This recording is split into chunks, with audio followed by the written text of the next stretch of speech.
হঠাৎ করে যেন পরিস্থিতি বদলে গেল।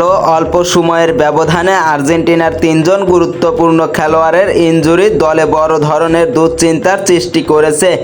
বিশেষ করে যেখানে আসন্ন ফিফা বিশ্বকাপের আর মাত্র 2 মাস সময় বাকি আছে।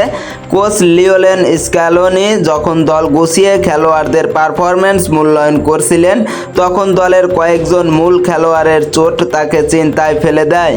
লন্ডনের টটেনহ্যাম হটস্পার ও সান্ডারল্যান্ডের ম্যাচে গোলকিপার অ্যান্তোনিন কিনস্কির সঙ্গে ভয়াবহ সংঘর্ষে আহত হন ক্রিস্টিয়ানো রোমেরো।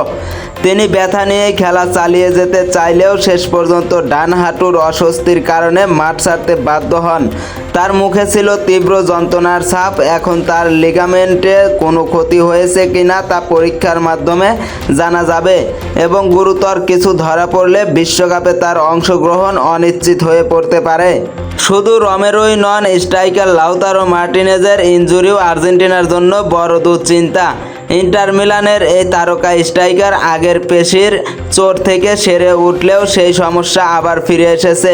অন্যদিকে নটিংহ্যাম ফরেস্টের বিপক্ষে অ্যাস্টন ভিলার শুরুর একাদশে থাকা সত্ত্বেও এমিলিয়ানো মার্টিনেজ ওয়ার্ম আপের সময় অস্বস্তি অনুভব করেন এবং শেষ পর্যন্ত মাঠে নামতে পারেননি। তার জায়গায় খেলেন ব্যাকআপ গোলকিপার মার্কো বিজট। তবে তার চোট নিয়ে ক্লাবের পক্ষ থেকে এখনও কোনো আনুষ্ঠানিক বিবৃতি আসেনি।